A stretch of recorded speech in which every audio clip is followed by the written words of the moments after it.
Boa tarde. Paz do Senhor.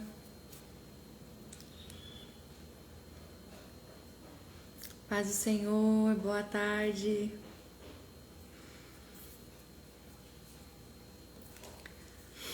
Paz do Senhor. Bem-vindos. Boa tarde. Hoje é a nossa última live dessa semana especial, Dia das Mães. Semana inteira nós estamos falando com mamães aí, comentando um pouquinho, compartilhando sobre os seus desafios.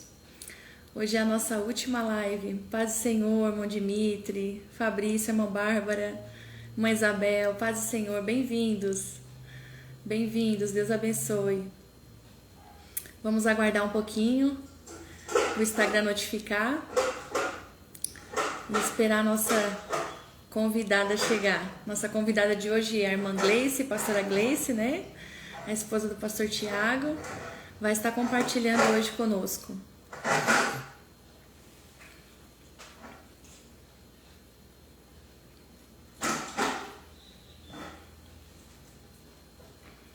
Paz do Senhor.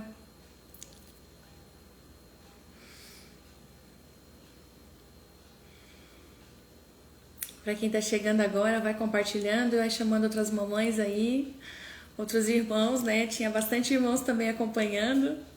Até ontem a gente ficou bem feliz, assim, ficou bem agradecido a Deus. Na live de ontem, teve um irmão que compartilhou, né? Que foi ministrado naquela live. E Deus falou muito com ele, né? Da forma que ele estava agindo com os filhos, que ele precisava melhorar. Então a gente fica feliz, né, que tem alcançado corações, tem alcançado vidas, e o Senhor, Ele tem nos chamado, né? Tem um versículo na palavra de Deus, não lembro agora a referência, mas que diz que é tempo de converter o coração dos pais aos filhos e dos filhos aos pais, né? É tempo de nos voltar esse olhar, né, para os nossos filhos, os filhos voltar o olhar de honra para os pais. E fazer o que a palavra de Deus diz, né? Não dá mais tempo de brincar, né? O fim se aproxima, o reino de Deus está próximo, né? E que as nossas famílias sejam uma extensão desse reino aqui, né? Até a volta do nosso Senhor. Amém, irmã Isabel? Está sendo muito edificante. Que bom, irmã Isabel, que bom. Bênção de Deus. Que bênção. Vamos aguardar mais um pouquinho a nossa convidada. E quem participou aí, quem esteve presente nas 4 lives, que assistiu as 4 lives. Malaquias 4 e 6. Obrigada, irmão Dimitri. Obrigada, Malaquias 4 e 6. Para quem quiser dar uma olhada, ler, refletir sobre essa passagem, né? É muito bom. Deus tem falado muito ao meu coração para falar sobre esses assuntos, né?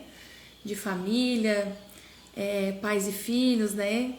É tempo de nos voltar a olhar para dentro do nosso lar, para os nossos filhos, né? O quanto eles precisam de nós como espelhos, né? De Cristo. Realmente converter, né? O nosso coração a eles. Tantas coisas ocupam, né? O nosso coração, a nossa mente, as nossas preocupações, mas nós devemos ter esse olhar convertido, né? Se voltar para aquilo que tem valor eterno, né? A gente precisa trabalhar, a gente precisa adquirir, a gente precisa planejar, a gente precisa, né, ter a nossa vida regrada, mas aquilo que tem valor eterno deve ser o que ocupa, né, o nosso coração. Primeiramente Deus, depois é a nossa família, né, a igreja de Cristo, o corpo de Cristo, tudo isso que tem valor eterno. Irmã Jamiles, irmã a irmã Jaci, lá de Sombrio, Paz do Senhor, irmã Marília, oi. Deus abençoe, bem-vindas. Bem-vindas, minhas queridas irmãs e irmãos.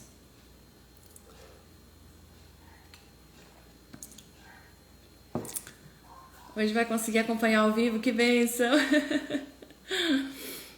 Eu estava falando agora mesmo da live ontem com você, minha querida amiga Marília. Teve um irmão que mandou mensagem ontem, disse que foi ministrado, né? E das outras lives também, recebi mensagem das outras lives também. as pessoas agradecendo, né? As mães, os irmãos. Mas o que me chamou a atenção ontem foi de ser um irmão, né? Uma pessoa, um homem, né? E foi ministrado. Paz do Senhor, queridas. Vamos chamar aqui, minha amiga já entrou. Mangleice, vamos chamar ela para nós conversar hoje com a irmã Gleice.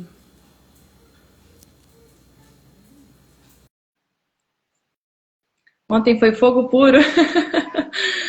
Foi abençoadíssima, né, irmã Isabel? Mas está todas salvas, tá? Se depois a irmã quiser assistir, ficaram todas salvas. Aê! Hoje eu não passei trabalho, viu? Oi, gente, perdão, perdão, atraso. Uma hora é hora de despachar as crianças para a escola.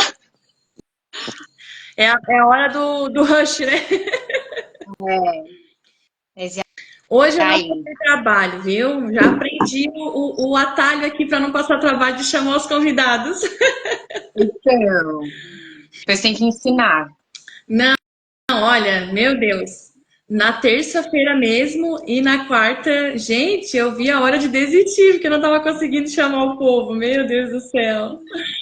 Na Deu primeira eu ainda consegui acompanhar ao vivo, né? Aí ainda tô risada. Falei, eita, quando for a gente, nem eu não sei nem digitar aqui como que faz, que eu também nunca fiz. Posso nem socorrer. Mas deu certo, graças a Deus, deu certo, tem sido uma bênção. E Agora hoje os irmãos eu estão vou conseguir chegando, assistir depois. acho que a maioria conhece a Manglice, né? Mas eu vou pedir para ela se apresentar. E ela é uma bênção, né, na nossa igreja, na nossa vida, é uma bênção no nosso estado, né?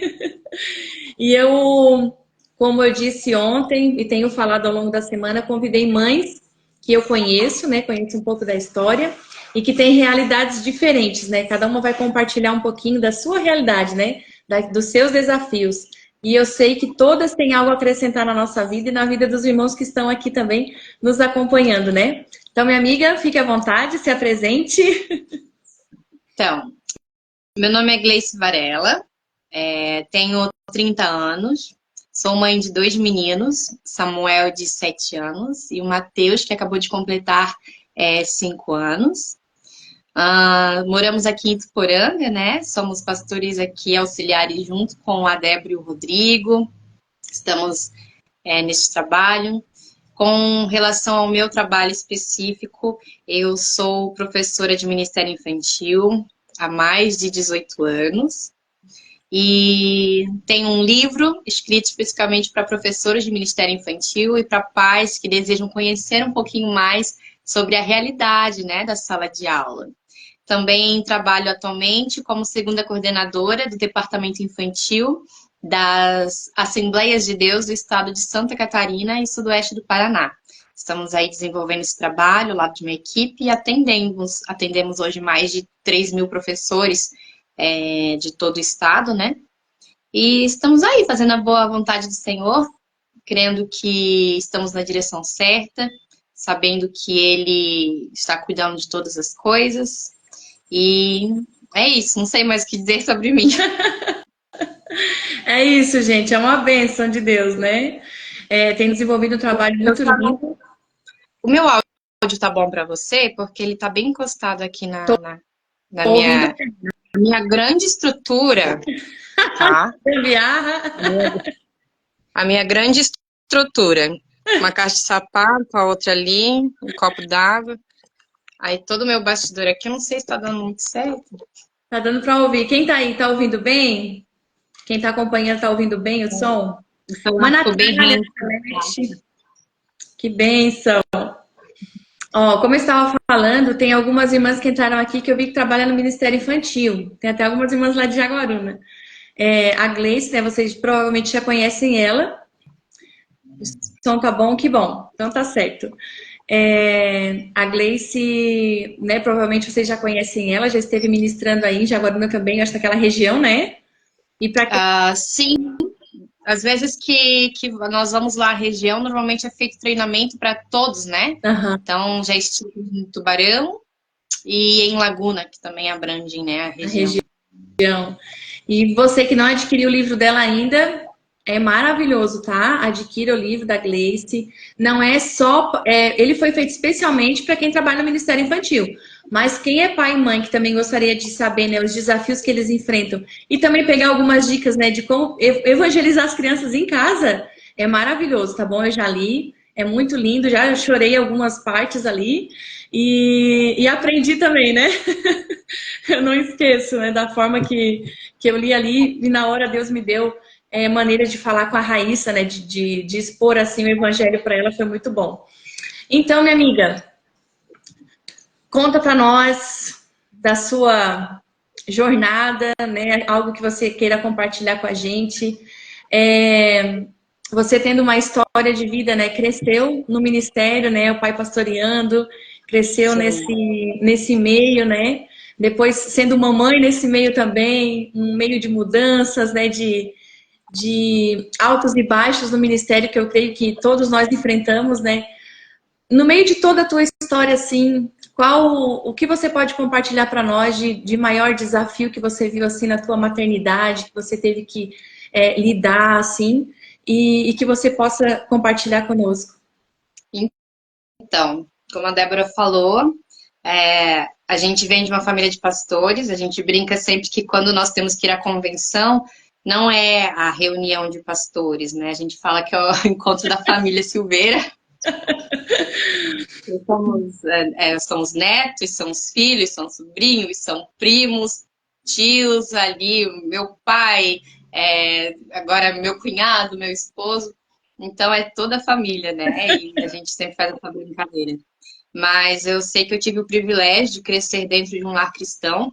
Então, eu lembro um pouquinho da maternidade da minha mãe, né, com relação a isso. Os ensinamentos que ela sempre aplicou para mim, para minha irmã. Ela foi a minha primeira professora de ministério infantil, fui aluna dela durante muitos anos. Quando ela parou, eu herdei o material dela, sempre fui puxando para esse lado, é uma coisa que eu gosto muito de trabalhar. Creio sim que é o meu dom e é o meu chamado, ministério infantil. E com o decorrer do tempo, casamos, e acho que as meninas trouxeram um pouquinho da realidade delas, né, de todas. Eu, quando casei com o Thiago, eu casei com 19 anos, o Thiago é 5 anos mais velho que eu, e depois ele saía para trabalhar e eu pensava assim, nossa, eu tô aqui sozinha, né? A gente já estava com mais ou menos 3 anos de casados, e aí a gente sentou e conversou. Para ano que vem, eu lembro que ele foi em dezembro, para ano que vem, vamos ter um filho? E ele falou, vamos, então vamos ter um filho. Beleza. E aí nós passamos pelo processo de ser tentantes, né? Aí vinha o não, o não, o não. E aquilo foi me afligindo muito. E eu ficava, assim, muito triste. E foi passando o tempo e eu falei pro Thiago, quer saber, vou largar isso de mão. A hora que for para ser, Deus vai nos dar filhos. E só que ainda gerava aquela tristeza, né? Que eu falava assim, eu queria tanto um filho para mim, uma companhia para mim. E eu lembro que Deus usou muitas pessoas dizendo assim: eu vejo você com uma criança e você à frente regendo as crianças na igreja e segurando o bebê no seu colo. O Tiago já havia sonhado e já tínhamos nomes, tudo assim, né? Aquele sonho. E nós estávamos justo em uma convenção e eu recebi uma notícia muito ruim assim na hora. Recebi uma notícia pelo telefone e eu senti uma dor tão forte assim na minha barriga. Aí eu pensei assim, nossa, é o meu ciclo, né, menstrual, cólica. E eu pensei, nossa, estranho, não era para ser agora, né? E aí quando eu fui ao banheiro, eu acabei tendo um aborto. Acabei expelindo o bebê, por isso aquela dor. Eu nem sabia que estava grávida, porque, como eu falei, a gente vinha de tentando, receber tantos nãos, eu não queria mais ver aqueles negativos, então eu acabei largando de mão. Então, quando o meu psicológico, digamos assim, relaxou, acabei engravidando. Mas eu não sabia que estava grávida e só fiquei sabendo porque tive esse aborto espontâneo, né? Eu saí em choque, eu ainda lembro. Até hoje eu peço, né? Eu já tive que voltar nesse hotel, mas até hoje eu peço assim, olha, a gente tem que voltar na convenção, eu não quero estar naquele mesmo lugar. não é uma coisa assim que ficou marcado. Foi algo triste para mim. E aí eu lembro ainda de eu abrir a porta assim no banheiro, encontrar o Thiago, olhar para ele e falar, amor, eu tive um aborto. Aí ele assim, mas você não estava grávida? Falei, pois é, eu não estava grávida, mas eu tive um aborto. Tipo, o choque assim dos dois, né? E por isso que eu sou tão contra essas brincadeiras, às vezes, de dar susto em gestante, ou você trazer notícias, né, tão ruins assim de uma maneira sem tão preparo. Mas, enfim, passou isso. Meses depois eu acabei engravidando do Samuel. E só que nesse processo, Deus me fez entender também que todos os filhos que eu gerasse, lembra que eu falei que eu queria um filho para mim? Todos os filhos que eu gerasse, eles não eram meus. Eles eram do Senhor. A minha função aqui na terra era cuidar deles, instruir da melhor maneira, educá-los, ensinar a palavra do Senhor. Mas os meus filhos são gerados para povoar o céu. Eles são gerados para fazer uma transformação aqui nessa terra, nesse mundo, serem instrumentos, mas o lugar deles é o céu. Então eu comecei a entender que, na verdade, eu e o Tiago, a maternidade ela é um instrumento para a gente poder criar esses profetas do Senhor, essas crianças que geram transformação em suas gerações. Nós somos só um momento que eles estão aqui conosco.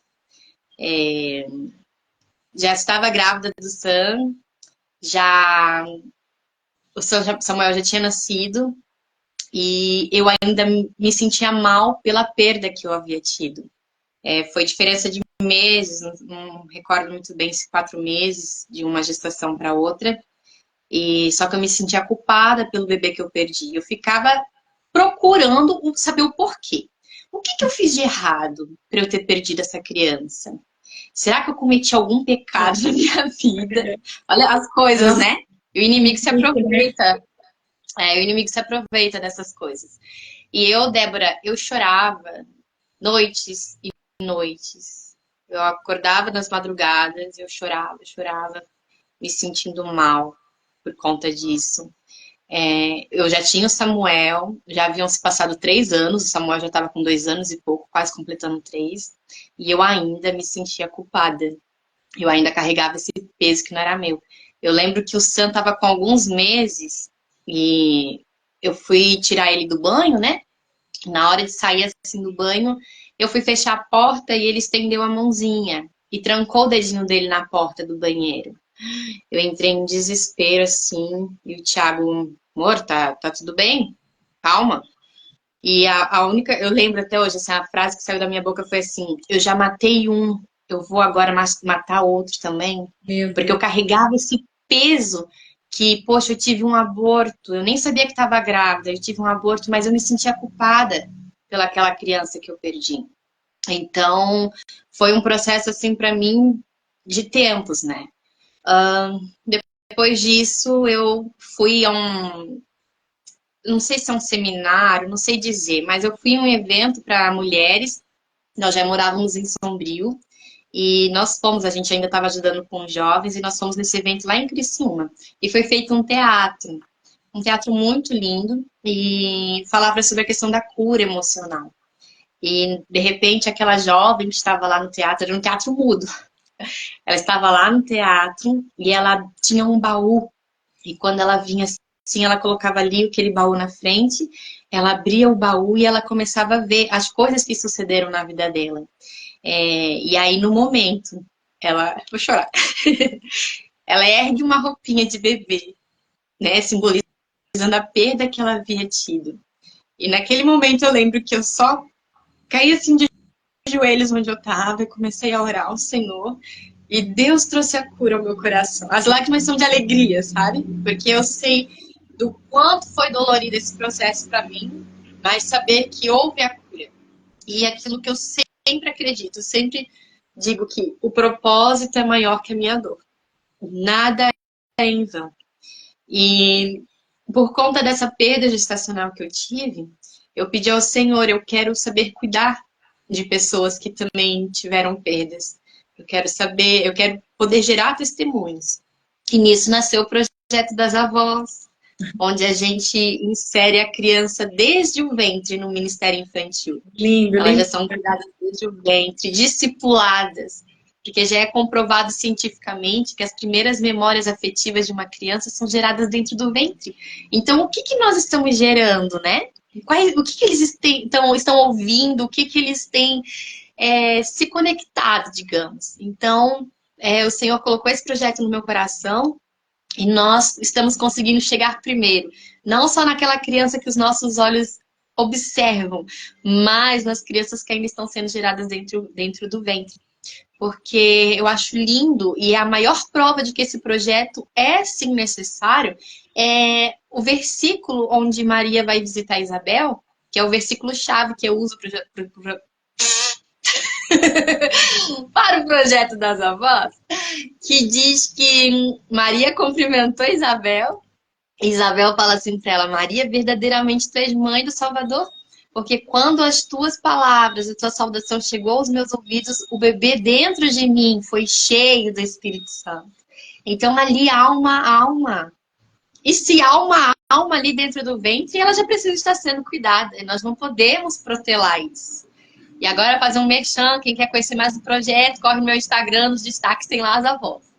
Eu tô vendo que aqui está a Jace também, a gente deixou um núcleo das avós lá em Sombrio e elas continuam desempenhando esse projeto e foram além. Elas agora estão atendendo também as crianças que estão no hospital. Que Ai, gente, lindo. olha, Que lindo. maravilhoso, atendendo as crianças que estão na UTI, levando lá o artesanato delas, mas o principal que a gente sempre fala, né, que é a Bíblia com a carta, estão atendendo as famílias. E isso deixa meu coração cada vez mais contente, né, alegre, de Amiga, saber que Deus tem feito, né, muitas coisas. muitas coisas. E você estava falando que ali tem uma alma, né? E eu faço um curso, Guardiões da Infância. E quem ministra esse curso é uma psicóloga, terapeuta, então ela tem várias formações lá. E Deus deu um grande projeto para ela, para formar guardiões de infância. E ela tem uma aula que ela fala só sobre a formação de um feto. E ela diz, né, comprovado cientificamente, que toda a formação de um bebê, toda a célula dele tem um vão em volta de cada célula, que ele recebe estímulo de fora. Então, Isso. todo esse estímulo não vai só para a alma desse bebê, mas como vai impregnar no DNA dele, na formação dele. Toda palavra lançada, toda a vivência dessa mãe, tudo vai ser impregnado, imprimido na formação desse bebê. Então, é maravilhoso, né? Saber que a palavra de Deus também está fazendo parte da formação dele, de cada célula do corpo dele. E o legal, assim, trazendo isso para dentro do Ministério Infantil, a gente encontra muitas colegas de trabalho se queixando nesse sentido: as famílias não entendem o ministério, elas não apoiam. Então, quando nós também conseguimos fazer esse trabalho e trazer desde o ventre, porque é mostrado não só para aquela família, mas para toda uma igreja, você consegue já fazer sutilmente uma mudança de pensamento dessas pessoas que às vezes não compreendem, né?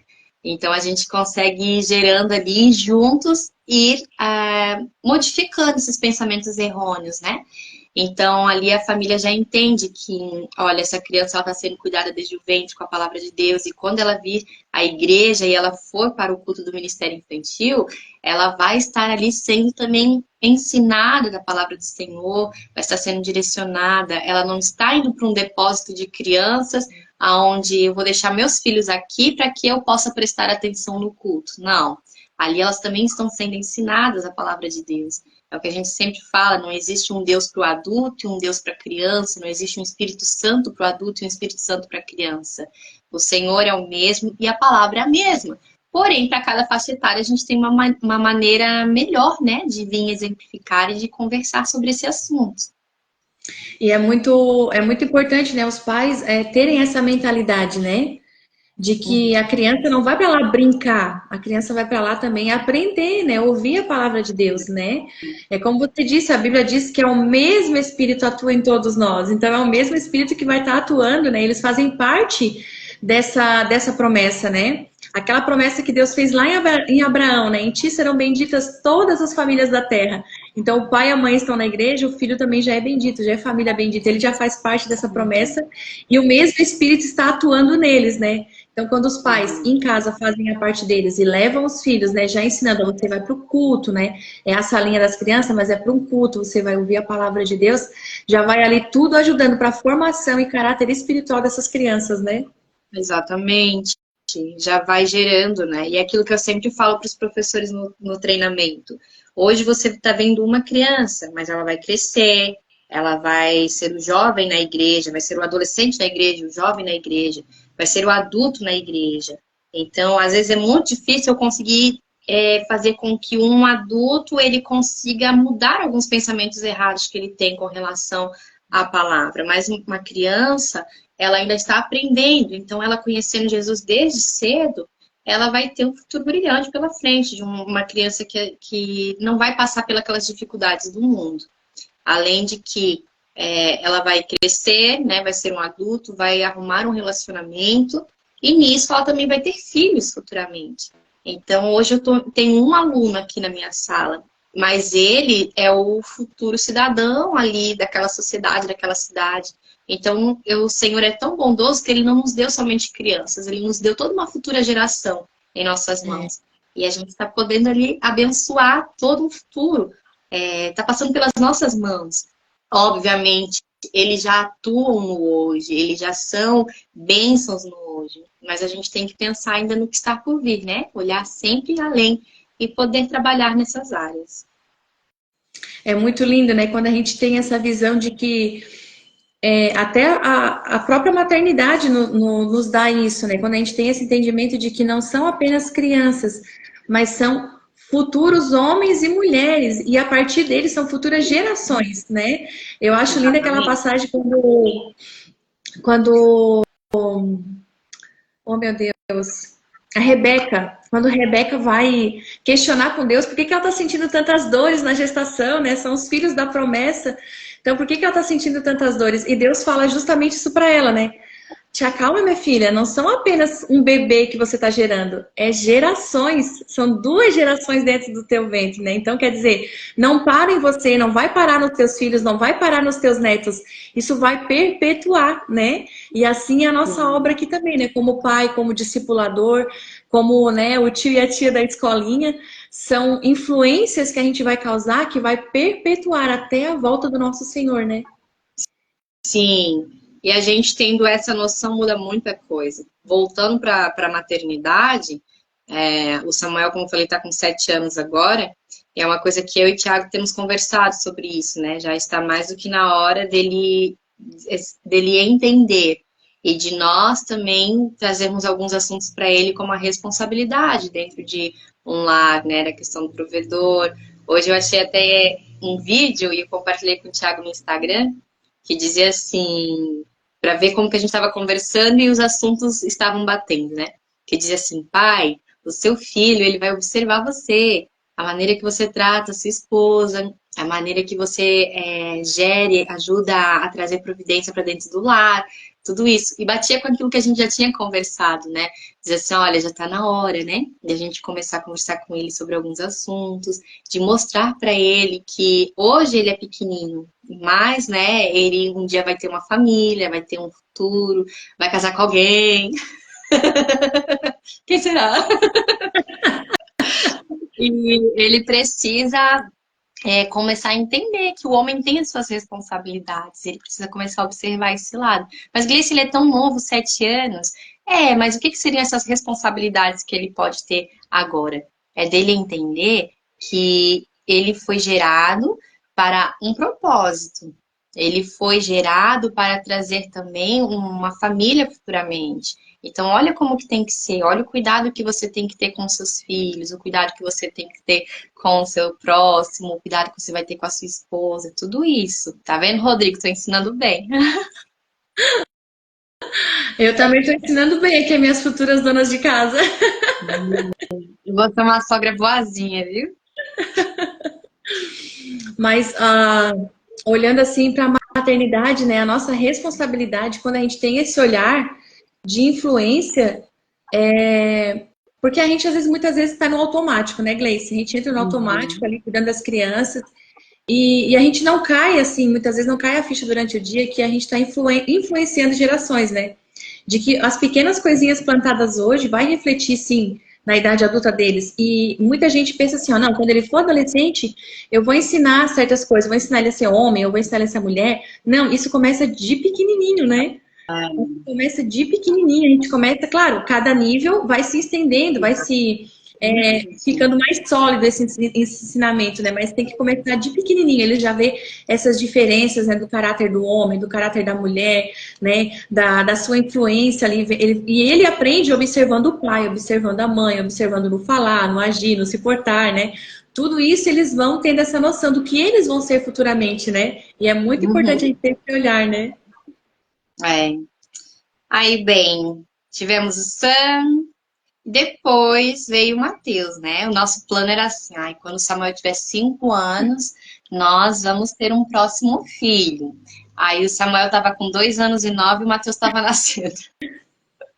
Os nossos planos não são os planos do Senhor, né? Não adianta. Tem um certo pouquinho mais. E foi muito engraçado também, porque foi na mudança. Eu já vim grávida para Sombrio, engravidei ali em Maruí. Eu vim grávida para Sombrio já do Matheus. E nem sabia, gente, também. Ah, pra vocês verem, né? Muito boa o controle da pessoa. Mas eu comecei a desconfiar porque o Samuel vinha, deitava ali perto de mim, do Thiago, e ele começava a esfregar o pé na minha barriga. Mas nem aí, né? Nem entendendo. Menino com 2 aninhos. E eu não sei entender. Até que um dia ele estava fazendo esse gesto de esfregar o pé na minha barriga, a mão na minha barriga. Eu falei, nossa, mas que coisa estranha. E quando eu olhei pro meu celular, eu tava no site olhando nomes de bebê. Já tava tudo na indicação. Aí eu fiquei assim, uai, por que que eu tô olhando o nome de bebê? O Samuel tá aqui, acarinhando a minha barriga. Eu falei, Thiago, liguei pro Thiago, né? Falei, amor, dá uma passadinha na farmácia, assim, rapidinho. E quando ele chegou com o teste em casa, fiz na hora o teste, 2 riscos bem vermelhos. Falei, ih, tô grávida já faz tempo. E bem grávida. E bem grávida, né? Aí assim veio o Matheus. E é o significado do nome dele, né? É presente, porque um presente não é algo que você espera, você ganhou, né? Então eu Ganha. falei, o nome dele é Matheus, é um presente. E assim, ele tem sido nas nossas vidas, um presente. Acredito que um dos fatores também de eu ter sido chamada para essa live, como você falou, cada uma tem algo da maternidade para expor, é porque nós somos uma família típica, né? O Matheus é autista, nível 1 de esporte. Muitos, né, acabam dizendo assim, ah, não parece, não é imaginado, por conta dele ser um nível 1 de suporte. Mas nós temos aí o nosso Teté, o nosso presente. Nós já sabemos do diagnóstico dele, desde ele completar 1 ano, mais ou menos. E aí aconteceu a pandemia bem nessa época do 1 ano, então foi onde aguçou muito mais algumas estereotipias. Ele não falava palavras, e por conta da pandemia também, que ficou aqueles meses em casa, ele que era um bebê sociável, digamos assim, depois que passou esses 6 meses ali, ele tinha pavor de ir para a igreja, de, de ter pessoas perto dele, né? Ele que era um bebezinho que vivia grudado no colo da Marina, ele não queria saber de estar perto, não queria estar com ninguém. E foi trazendo mais características, né, do espectro pra gente.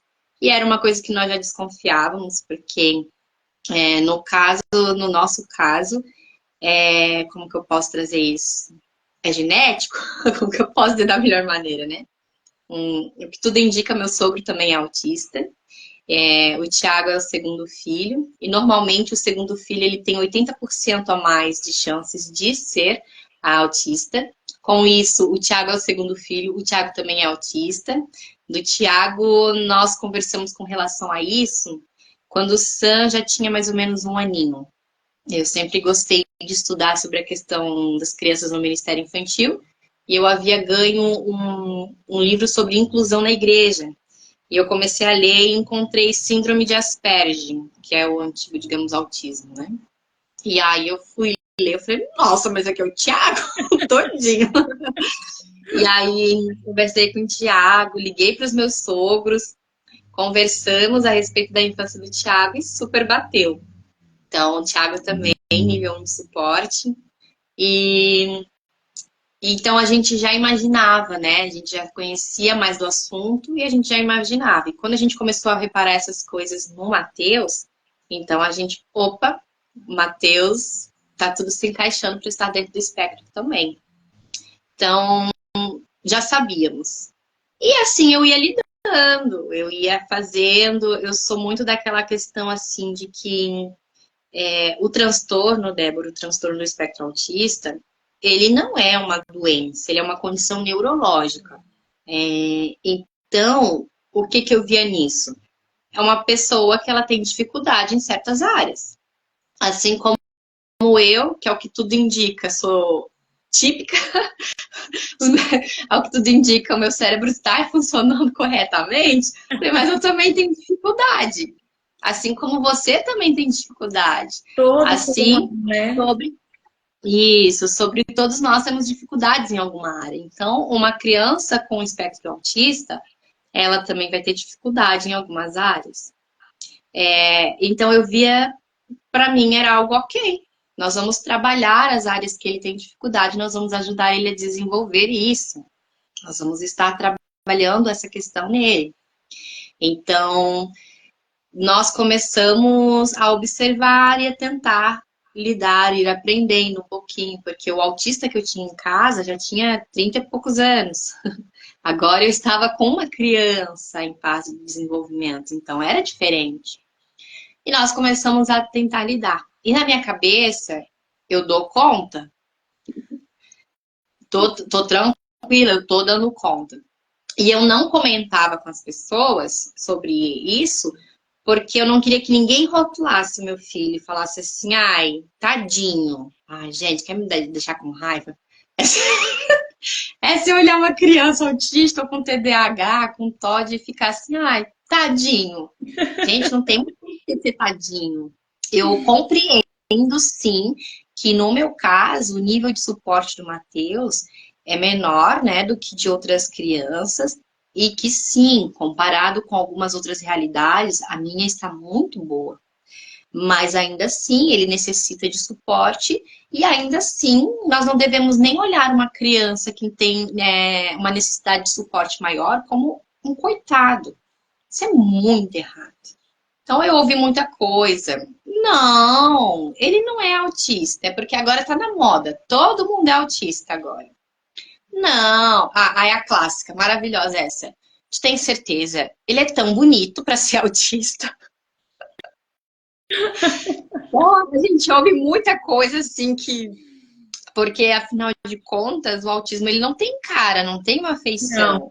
Vocês transitam entre pessoas autistas por diversas vezes, pessoas que têm TDAH também, e vocês nem eu imaginam. imagino. A gente que a gente que convive, a gente já consegue pegar uma coisinha aqui, outra ali, e identificar com mais clareza, né?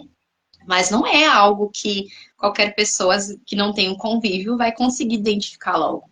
Então eu não falava, porque eu não tinha um diagnóstico de um neuro, eu sabia e para mim era muito evidente, mas eu não falava porque eu não queria ninguém ficar rotulando meu filho. Ou ele pensar assim, ai, poxa, não consegui fazer isso aqui. E alguém falar assim para ele, não tem problema, é porque tu é autista, então tu não vai Ficar conseguir. na cabecinha dele, né? Ai, não, eu não faço isso, não consigo isso porque eu sou autista. É ruim, né? Exatamente. Então, para mim, assim, ó, eu não vou falar enquanto ele não compreender, porque eu vou moldar ele e ele vai saber que ele é capaz. Que com certeza ele vai ter um pouco mais de dificuldade no começo, comparado a outras crianças, mas ele é apto para desenvolver e fazer qualquer coisa. Então, eu não limitava o meu filho, meu marido não limitava ele. Então, mas aconteceu, por exemplo, ele é normal. Dentro de casa é um comportamento, porque esse é um lugar seguro para ele. Nós somos as pessoas de segurança dele. E fora com outras pessoas, ele tinha um outro comportamento.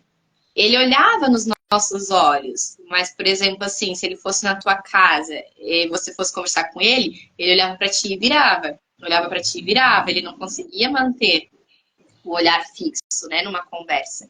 Então, às vezes a nossa família, por exemplo, os meus pais, que é quem estava mais perto, disse assim, não, mas ele não faz assim com a gente.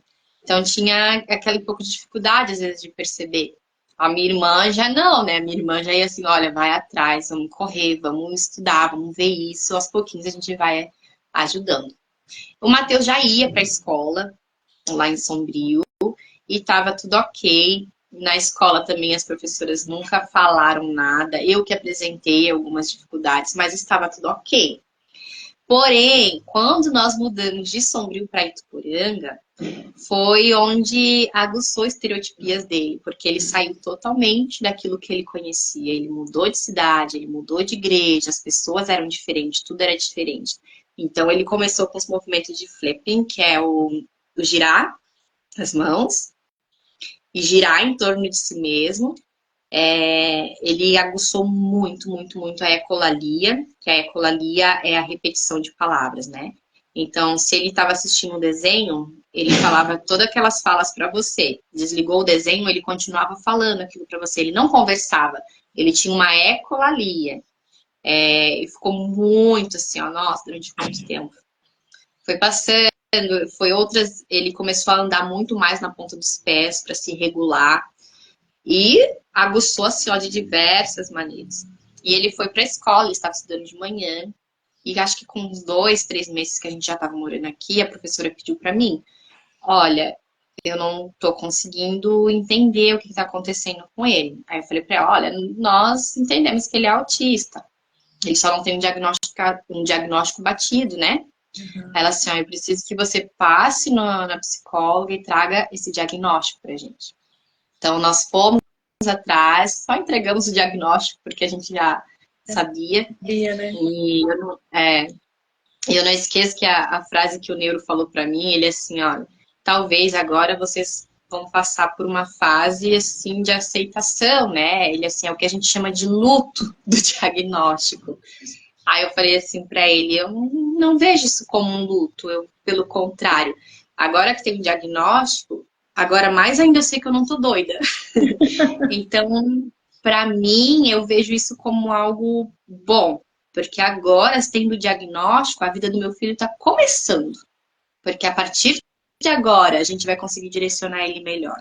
Então, para mim, o diagnóstico do Matheus com relação ao autismo não foi o fim das coisas, não. Foi o começo de um novo tempo e um tempo com que ele ia desfrutar melhor. Então, fomos adaptando tudo isso. Ele não ia no Ministério Infantil, não queria estar na sala do culto infantil. Eu não forçava, a gente nunca força. Mas eu comecei a orar, né? Falei, Senhor, eu preciso de um auxílio da sua parte nessa questão. Eu quero que meu filho participe do Ministério Infantil. Eu quero que ele venha desenvolver com as crianças ali também na igreja. E nós fizemos a campanha de oração no final do ano. E esse ano a gente dividiu as classes, né? Estamos com a classe de 3 a 6 e de 7 a 12. E o Matheus, ele vai para o culto infantil. Ele deu um salto gigante. Até essa semana a gente retornou ao Neuro, que como eu falei, ele é o nível 1 de suporte. E ele, até mesmo dentro do nível 1, ele é uma criança bem mais desenvolvida, então ele não precisa estar mensalmente no Neuro. A gente vai lá uma vez no ano para poder simplesmente ele olhar o Matheus,